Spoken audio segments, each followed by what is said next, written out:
Hey everybody, it is Kyle. Well, it's been an extra week and I apologize for that, but I got a lot of great information and some really great sales too. So sit tight. I'll be right back after the break here and we'll talk about what's going on.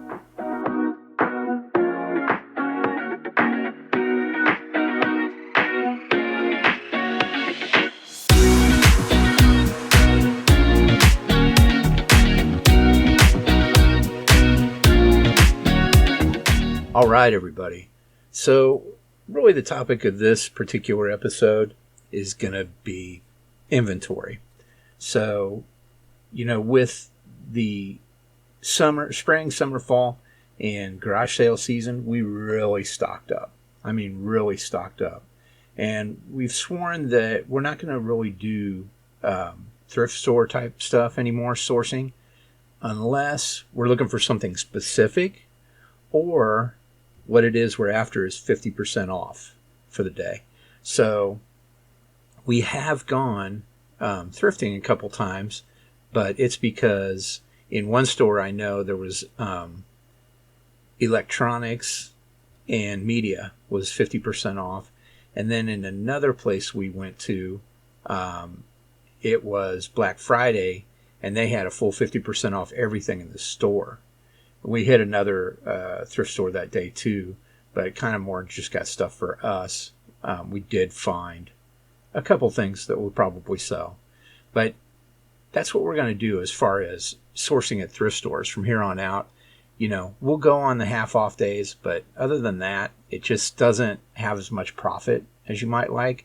And garage sales and that type of thing really does provide a lot of profit. So we do have a ton of inventory, so much so I can't even get it all up there and get the photos taken and get everything listed as much as I would like to. But, we are getting to the point where we've had some things for a year now that haven't moved. And so we're really going to be looking at doing some of that, live auction type of stuff, or at least dropping it for around what we paid for it, plus shipping. So we'll get it done. I mean, we got to get it listed. The photos got to get taken. It's going to happen. It's just sometimes, with everything going on, it could be one of the last things you think of. All right, so let's talk about the 3 lowest profit sales in the last really 3 weeks. The first one's going to be a pair of Cole Haan shoes. Cole Haan's a great brand of shoe. And I have a couple pairs myself. I really like them. We found these nice leather kind of sporty loafers. And I think they were made in conjunction with Nike, if I remember correctly. So they made those together and just thought they'd be a really good product to sell. And it looked like they'd sold pretty good money. Well, that must have been right before we bought these. Because they did sit around for quite a while. And we finally ended up selling them for $37.93. And in the end, we only made $10.94. So really not worth the time. Even with taking pictures and listing, it was kind of a waste of time for this. But again, what you'll notice in these 3 lowest profit sales is that they're definitely higher than the lowest profit sales in the last episode. So even though they're the lowest profit, we still made decent enough money. We didn't lose any money. So $10.94 we made on those Cole Haans. The next one up would be a Nike Dry Fit Polo. This is a golf shirt. Nike golf stuff is interesting because the clubs and bags and stuff you can sell for a lot of money because Nike doesn't make golf stuff anymore. But I've noticed with the clothing, and I have a pair of golf shoes too, the women's, I noticed that they don't exactly fly off the shelf. And I do notice that people are selling them for pretty dang cheap too. So really not worth the investment, I don't think, because again, we're going to come up around half of what we desire to make per sale. So we sold this Nike Dry Fit Polo, real nice shirt, for $27.05. We ended up making $10.82. So again, not horrible, but not the $20 we want to make per listing, really. And then the last one would be NSYNC, No Strings Attached cassette tape. We found this at a garage sale for like 50 cents. You know, it's a big one. I think it's got Bye Bye Bye on it. I don't know. It's got a few songs on it that are pretty popular. And so I knew it would sell. Picked it up for 50 cents. Well, cassettes have kind of fallen off a little bit. I mean, I think the best thing to do with like cassettes and VHS is to sell them in lots. Forget trying to sell them individually. Lump them together and sell them as a lot. So like horror films, you can sell a bunch of horror VHS together, and the stinkers that are in there that don't make a lot of money are going to be okay because people want the ones in there that are heavy duty. So if you got some Nightmare on Elm Street ones, you're going to make some money in there. And you may have a couple stinkers in the background. Same thing goes with cassettes, I believe. So this one sold for $19.79, which sounds like a lot. But it only made $9.33. Even though it was only 50 cents, it still just wasn't worth the time. Taking pictures, listing it, all that, we didn't really make any money. So those are the three lowest profit sales. You know, and again, like I was telling you guys earlier, it's a hard time of year for us to worry about getting new things up on our inventory on eBay. You know, we just had swim season start. My daughter, it's her senior year swim season. She's lettered all 4 years. She's a great swimmer. And so swim season's a lot of time. And as a matter of fact, we'll be going to a swim meet today, the second swim meet of the year. And yeah, I mean, that's going to occupy a couple hours right after work. So later on today, after I work, and then when I'm done with work, we'll be heading out to the swim meet. So that takes a lot of time. And then there's the whole college thing, you know. A lot of stuff going on with college and preparing for college for her. And so that occupies a lot of time as well. And then, of course, it goes without saying, the holidays. Holidays, you know, one, you know, it started to get colder and dreary outside, so you just really don't want to do anything. But two, between Thanksgiving and Christmas and New Year's, time is a valuable commodity, and it's not something we have a lot of. So it's just one of those things, man. You just kind of got to deal with it, and we'll get those things up. Like I said, it's just taking a little more time than we might have hoped for. All right, so here we go. This is the top 5 sales since I talked to you guys last. Now, I will tell you, since November 19th, I believe, is when the last episode dropped. November 19th, and here we are, December 10th. So not quite a month, but 3 weeks or so. We have had 35 orders in 3 weeks. So that's pretty dang good. I mean, that's, you know, if we take that, let's see, 3 weeks, that's what? About not quite 12 per week, but that's pretty dang good. I mean, that's definitely a good fourth quarter we've had. We've definitely made some serious sales. All right, so number one on this is something I found on one of these half-off days that I was telling you about when we went thrifting again.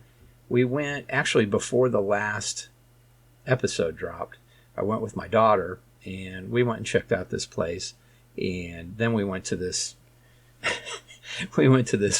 basically international grocery store, which had every single type of food you can imagine in it. And I pretty much blew all the money that we're going to make off anything. But that's okay. We had a great time. It was a good bonding experience. So I found this SteelSeries Arctis 7X headset. I knew when I saw it, and it was half off all electronics, I knew when I saw it, man, this is a nice headset. I've seen other SteelSeries that aren't that nice, but I knew this one actually was worth something. So we ended up selling that for $58.84, and we walked away when everything's done with $34.92, so $35 pretty much. So that was pretty great sale, you know, and that's the low end here of what I've got coming up, folks. The next lowest one would be our next highest one, would be the vintage Aaron B. doll from the 1950s. I know I've talked about this one with you guys. It's kind of been a real pain in the ass. Maybe I did talk about that dry fit polo and this last time. I'm sorry, guys. I'll throw in a couple different ones here. I did talk about them, but we ended up making $35.16 off that thing, and it did sell. Yeah, I told you about that because it was kind of an interesting situation where it was a late phone call. I woke up in the middle of the night and talked to this lady who collects these, and she bought it from me. So I'll just skip on past that deal. So let's just get to the top three here, and I'll tell you, technically there's 3.5, so I'll tell you about that in a second. The next one up would be Stranger Things Hellfire Club Vans. I found these at a Plato's Closet. We don't do a lot of sourcing at Plato's Closet because sometimes it's really good. I mean, I did find that Ferragamo t-shirt that I sold for $6. I bought it for $6. It sold for quite a bit. But I did find that in there one time. And so that's kind of what keeps you going. If you catch something like that, it's kind of hard not to check there next time, right? So we found these. My wife and I were in there one day, and we were kind of just looking for jeans for ourselves. We both lost some serious weight, and we were looking at some jeans and stuff, and she came over and had these Peanuts Converse high tops. And I told you guys about those. We sold those, actually. But they're really cool, man. And so I started kind of looking around in the men's area, and I found these Stranger Things Vans from the Hellfire Club. They got all this graffiti kind of written, on the side of them. They're really cool, man. And with Stranger Things being a big deal right now, I knew they were rare, and I knew the end of the Stranger Things show was coming up. So I figured, man, even though these weren't cheap, they were a little pricey. I knew they would make us back what we spent on them. And then, I was hoping for somewhere around $50. So these sold for $99.09, and then ended up walking away with $44.59. Now, on these, shipping is not included. It is included in the $99.09 that the person spent. For these particular shoes, they have to go to someone that can look at them and authenticate them. And so the buyer has to pay for that. The buyer has to pay for shipping on these. And so they were shipped out to the authenticator. I think it cost them $15. And then the authenticator will check them out, make sure everything's good, and then send them on to the buyer. So don't let $99.09 fool you. That includes the shipping they had to pay for. Anyway, $99.09 is what they sold for. We walked away with $44.59 after everything. So pretty good. Almost $45 there. So it was a good deal. I kind of read it right. It didn't sell quite as much as I might have hoped for. I'd have hoped to make a little bit more money, but I think it was like a $21 or $22 investment, and really we made 3 times that in order to pay for them. So we walked away with double what we paid for them. So pretty easy sale there. Pretty good deal. Okay, the next one up would be the Power XL Indoor Grill. All right, so this one, we were at a garage sale. I remember this. And the person wanted too much for it, $60 or something. And we offered them $40 because I saw they were selling for about $150. And it was new in box, unused. Still stuff wrapped up in there and all that. But anyway, we bought it for $40. I said, I know we'll make our money back for sure, and I think we'll more than double it. And I was correct. So it sold for $149.04. After everything, including cost of goods sold, we made $58.02 off of it. And that really would be the highest sale that we've had, except for another sale, which is a Kula Paddock 3 jacket. It was a really cool jacket. I bought it from that person I went to meet about an hour away. I went 3 weeks in a row and met them. Bought a bunch of stuff from them, but primarily the Converse knee-high shoes that I've been selling and making some serious jack off of. This particular coat's an Australian coat, and she offered to sell it to me for $27.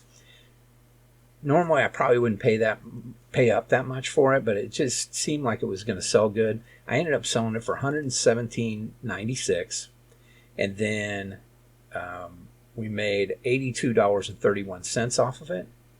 But the problem is FedEx delivered it to the wrong place. And they sent a super crazy ass blurry picture. And so when I saw it was delivered, I always reach out to the customer and I say, hey, good to see you got that. I give them feedback then and just say, great buyer, whatever, a little blurb about it, enjoy the jacket. And she had seen this and contacted me back and said, hey, that's not my place that delivered to. And I was like, what? And so she sent me the picture and everything. I was looking at it. I'm like, oh, no. She goes, yeah, I can't really tell very much by the picture, but I know that's not my place because, of this trim or whatever. She just knew it wasn't hers. And so I said, okay. So I reached out on FedEx and started I did a refund for the customer, and I started a claim with FedEx. And so I'm hoping to get all that money back from the sale and everything, and that we don't lose anything, because right now it's showing that in addition to what we paid for the jacket, we lost like another $8 and something. So we really lost about $35, $36 on this deal. But again, I think they'll come back and pay me for the full sale. That's what they did last time. But this is why I don't like to use FedEx, man.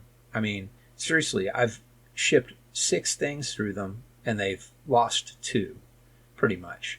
The lady said she was going to check with her apartment complex or whatever, and I haven't heard anything back, so I assume that it's just gone.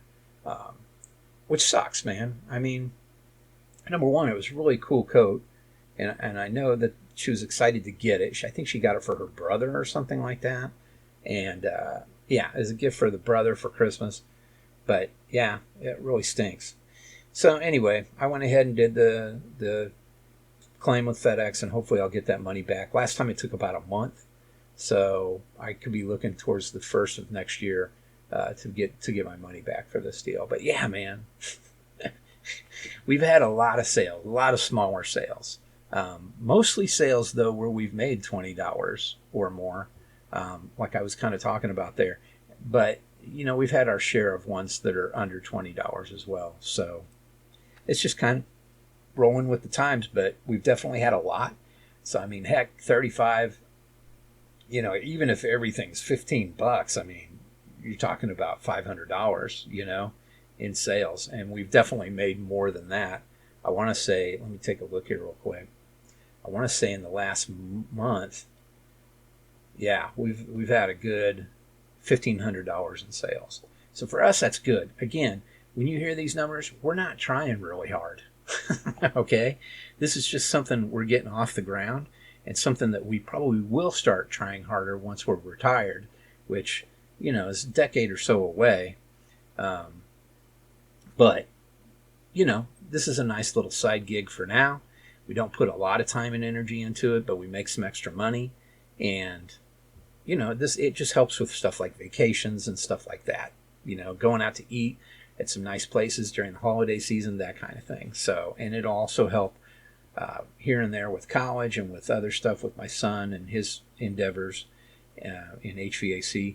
So it kind of helps pay for things here and there. Okay. And so that's really what we're doing. We're not looking to walk away and make a zillion dollars at the moment. When we go in at full-fledged, then we'll start talking about, that's when I'm hoping to have a minimum of like 10 sales a day. But right now, I'm pretty happy with, over the last 3 weeks making somewhere around, I would say, oh man, you know what? I can't even do any math in my head. So let me try it real quick here. Yeah, we've been making around 2 sales a day. Not quite. So I'll be looking to make more in the double digits when we retire, and we're putting more time and energy into this. Okay. And we have more room too, because kids will be off doing their thing, and we'll just be living our lives and doing this, not even full time. I bet it's still a part-time gig. So, yeah, that's what we're after. And it seems to be going really well. The store's pretty well established now, and we're continuing to build on that and get it up there to where it's just regularly making money. And usually that's what happens on these sales, man, is we go to bed and we wake up and there's a couple sales, or 3 sales. Selling more on the weekends now. Selling more during this holiday season. I got a bunch of Hot Wheels shit I wish would sell. That kind of sucks that I invested in. But it'll sell. I mean, it's just when and how much we end up making. So not a bad problem to have. So when I'm talking about inventory and all that, yeah, I mean, the biggest problem is keeping it organized and getting it listed, man. I mean, because listing takes a lot of time. It's fun to go out and buy stuff, and bring it back. It's hard to organize it after that and then get it listed, get photos of it, and get it listed. And then the fun part again is when it sells. So it's just one of those things. It's a cycle. And listing is getting easier, not just for me, for everybody. I know that they're starting to use some AI tools with eBay now. And so, there's light at the end of the tunnel for listing because, again, it's not really a blast to do. But, I mean, it's really, everything's going pretty good, I guess I would say. Even though we have a lot of extra inventory, I bet we have a third of our whole store. Right now we're down to 455 active listings, which we've been up in the 520s. So we've sold a lot of stuff over the last 6 months or so. So we're down to 455. I bet you we have at least a third of that we haven't listed yet. I bet we have a good 150 things or more that we have not listed just because we just don't have time. Now, I got some pictures I took the other night. I got some things that are going up. But, yeah, it's a time-consuming process. So, no hurry for us at the moment. Again, this is just us trying to see how this works and trying to make money. So, hey, I appreciate you guys listening again. Keep on keeping on. I'll try not to miss a week in between like that. Go listen to the Dad Snark podcast if you haven't. It's pretty good. And there'll be one more episode of that before Christmas. And this is the last episode of Hawk Picks before Christmas. So after that, I'll see you guys in the new year. I appreciate you guys listening again. Have a very, very happy holidays. Merry Christmas. Happy New Year. The whole shebang. And we'll see you in 2026. Thanks a lot.